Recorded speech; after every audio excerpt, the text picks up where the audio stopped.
Yun, maraming salamat. Thank you.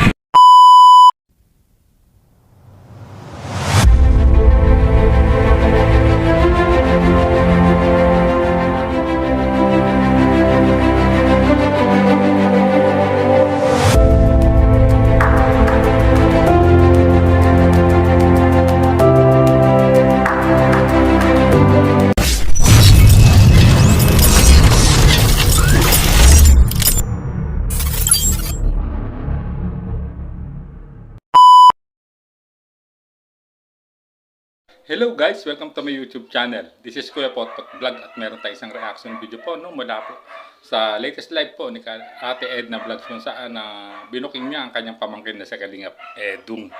At siyempre bago tayo magsimula ay mag-shoutout po muna tayo. May galap shoutout po sa ama ng Kalingap na si Kuya Bal Santos Matubang. Ate Edna Vlogs Kalingap Props po ng kanyang mga kasamahan. At siyempre may galap shoutout po sa lahat po ng sumusuporta sa buong team Kalingap. Sa mapagpalang umaga po, tanghali o gabi mga Kalingap, saan man kayong sulok na mundo naroroon, naway lagi po kayong gabayan ng ating pong may kapal. At ayan guys, simulan na natin ang ating reaction video kung saan ibinuko ni Ate Edna ang kanyang pamangkin sa si Kalingap Edu. Yung pinakatatagong sekreto ni Kalingap Edu ay kanya nang ibinunyag dito sa kanyang live. So, pakinggan natin guys. Si Edu, bilib talaga ako wala siyang BTS upload sa mga beneficiary. Okay, yan. Punta na po tayo sa aking kasi nabanggit na rin ni Jasmine, bilib daw siya kay Edu. Ayan, ito na po, sabihin ko na kasi slap na po tayo isang oras. Hindi po ito alam ni Edu. Ibubulong ko po, hindi ko ibubulong. Ano po siya sa inyo ngayon, ibo-volgar. Ayan, alam niyo po ba ito? Ayan guys, sabahan natin kung ano yung vulgar na Ate Edna. Ayan ewan ko kung magagalit din ito sa akin si Kalingap Prab. Ayan, nagdadalang isip pa sa Ate Edna. Nasabihin ko ba guys, ang sekreto Ate Edna ilabas mo. Baka magagalit si Kalingap Prab kasi sa kanya ko nalaman ito. Nakakabilib po si Edo. Sigaw po ate. Ayan, nire-request Baka pa ng magalit si mga Rap viewers at na sigaw na lang daw. Ayan wala pang palipad isang oras. Joke lang. Grabe. Basta order na po kayo nito at ito po ay isang natin. Pangdagdag po sa ating mga tinutulungan. Guys, mayroon din akong mga charity ha. Ito pasensya na ito ha. Papasahin ko ang chat mo kay Kalingap Prab. Ayan na guys, Ito. sabahan na yan. Ito po kung gano'ng kabait si Edo. Ayan kung gano'ng kabait. Sabihin ko na, ito yung chat ni Edo kay Kalingap Prab na nalaman ko.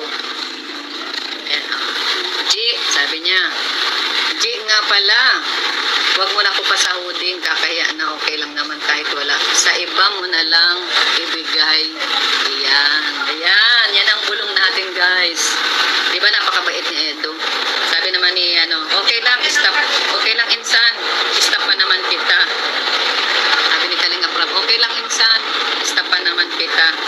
Ano sagot ni Edo? Pandagdag mo na lang yan sa iba nating kasamahan. Diba? Ha? Oh guys, palakpakan natin si Edo. Nakaka-proud. Mga Edsy here. Nakaka-proud. Bait po talaga. Diba? Inaaraw-araw na siyang i-vlog ng mga nakapaligid sa kanya. Wala siyang problema. Hindi siya nagtatago. Hindi katulad ng ibang mga dyan. Nag-viral lang. Nagtatago na. Ayaw na magpa-interview. Si Edo po, kahit saan mo siya mapuntahan, makamit, nasa labas, interviewin mo yan, di ka magsimangot, di maano. Kaya tama po ang inyong sinuportahan. Diba? Ano pang inisip niya? Sabi niya, pandagdag mo na lang yan sa iba nating kasamahan. Diba? Kasilingid po sa inyo, lahat po yung mga kasamahan ni Kalingap Prab. Pag sweldohan na, binibigyan po yan. Pero di ko alam kung ano. Yun. So, dahil si Kalingap Edu, meron siyang tawag dito, may kumikita naman yung kanyang channel. Sabi nga ni Kalingap Prab ay, si Edu, huwag na ninyong yun at saka yung content tunayin kung ano meron siya. Kasi nga minsan yung mga comment baga na, ay dapat si Edu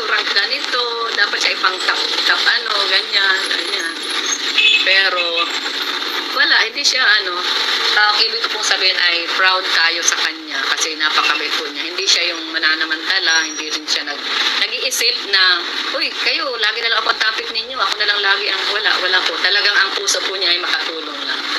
Sobrang bait. Ayan. O, di ba?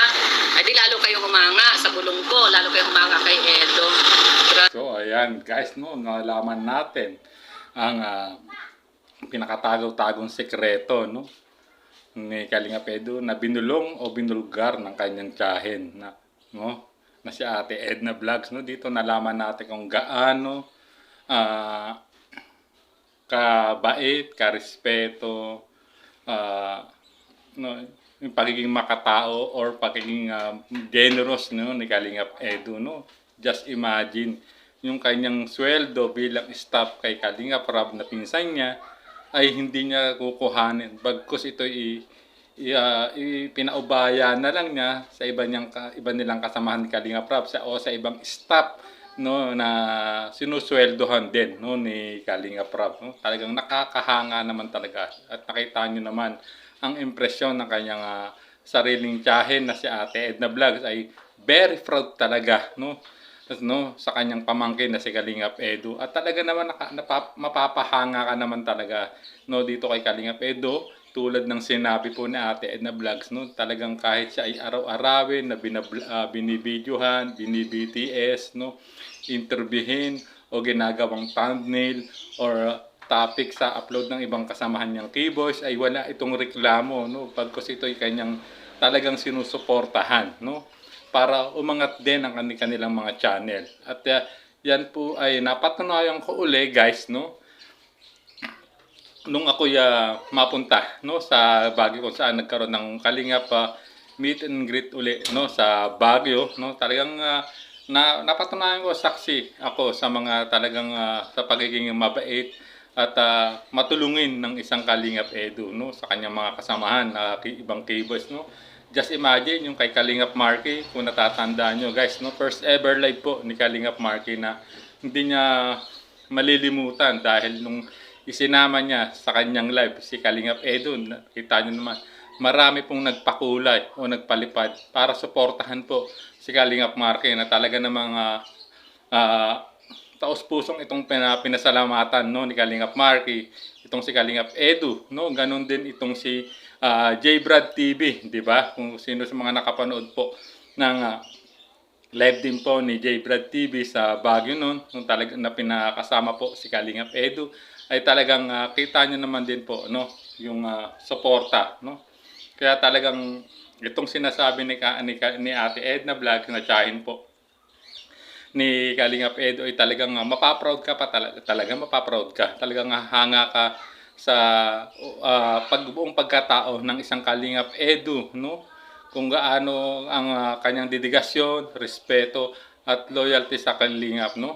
Nasa kanya na ang mga ganyang quality at nakita nyo naman, no, dito sa ibinulong nga, no, ni Ate Edna talagang proud na proud ang proud tita itong si Ate Edna Vlogs, no, sa naging desisyon po, no, ni Kalingap Edo na wag nang kuhanin yung kanyang sweldo at bagkos ay ibigay na lang ni Kalingap Rab ito or ilaan sa ibang kasamahan nila, no, na sinusweldohan din ng kanyang pinsan na si Kalingap Rab. Although sinabi ni Kalingap Rab, no, na binasa ni Ate Edna yung kanilang conversation na magpinsan na stop para man din niya, no, si Kalingap Edo, pero talagang still insist niya na ibigay na lang talaga, no, sa ibang kasamahan o ipandagdag, no, sa mga papasweldohin niyang ibang keyboys o staff ni Kalingap Rab guys. So talaga naman nakakahanga, no, itong naging desisyon, no, ni Kalingap Edo at panigurado ako na magiging proud din sa kanya si YB. So, malamang ito ay napanood na rin ni YP at talaga namang panigurado ako, 100% sure ako na lalo siyang humanga, no, sa pagkatao ng isang Kalingap Edo guys. So ayan, hanggang dito na lang ating reaction video at muli maraming salamat po sa lahat ng sumusuporta sa buong Team Kalingap, no, at siyempre sa buong sumusuporta rin po sa lahat po ng mga grupong sumusuporta, no, sa EDSI at sa iba pang love team po ng Team Kalingap. Mabuhay po kayo and God bless guys. So hanggang dito na lang po ang ating reaction video. There's a vlogger named Kuya Pot Pot, spreading good vibes, giving all he's got. With the camera in his hand, he hits the road, capture moments, sharing stories untold. Kuya Pot Pot, he's the one we adore. Bring smiles, he's got so much more. In this crazy world, he is a ray